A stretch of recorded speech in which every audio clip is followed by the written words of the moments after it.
আসসালামু আলাইকুম বন্ধুরা। ছবিতে যে বাচ্চা মেয়েটাকে দেখতে পাচ্ছেন, একটা মাসুম একজন নিরীহ বাচ্চা, যার নেই কোনো মা বাবার ঠিকানা, জানা নেই কোন কপাল পড়া অভাগা মা বাবার সন্তান। হয়তো এই শীতের রাতে আপনার আমাদের বাচ্চারা তার মায়ের বুকে লেপ কম্বলের নিচে নিশ্চিন্তে ঘুমাচ্ছে, কিন্তু এই বাচ্চাটাকে দেখুন, এই বাচ্চাটাও নিশ্চিন্তে বসে আছে কিন্তু রাস্তার সাইডে। এই ঠান্ডার দিনে লেপ কাতা কোথায় পাবে তার কোনো চিন্তা নেই, খাবার কোথায় পাওয়া যাবে তারও কোনো চিন্তা ভাবনা নেই। কত মাসুম মনে বসে আছে দেখুন। তো এই পৃথিবীতে এমনও মা বাবা আছে যারা হাজারো আল্লাহর কাছে চেয়ে একটা বাচ্চা পাচ্ছে না, আর এমনও লোককে আল্লাহ বাচ্চা দিচ্ছে যারা বাচ্চার সঠিক মর্যাদা দিতে পারছে না।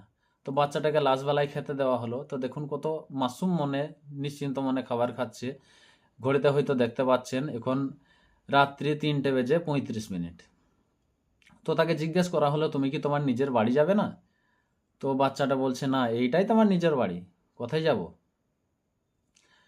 তো বাচ্চাটাকে দেখুন কত, সে কিছুই জানে না যে পৃথিবীটা কিভাবে চলছে। আমার সমবয়সী বাচ্চারা কেমন কেমন জায়গাতে তারা ভালোভাবে আছে, কিন্তু তার কিছুই বাচ্চাটা বোঝে না। এই বাচ্চাটাকে দেখে যদি আপনার মনে মায়া হয়, তাহলে বাচ্চাটার জন্য ভিডিওতে একটা লাইক দিয়ে শেয়ার করতে পারেন ভিডিওটা। খোদা হাফেজ।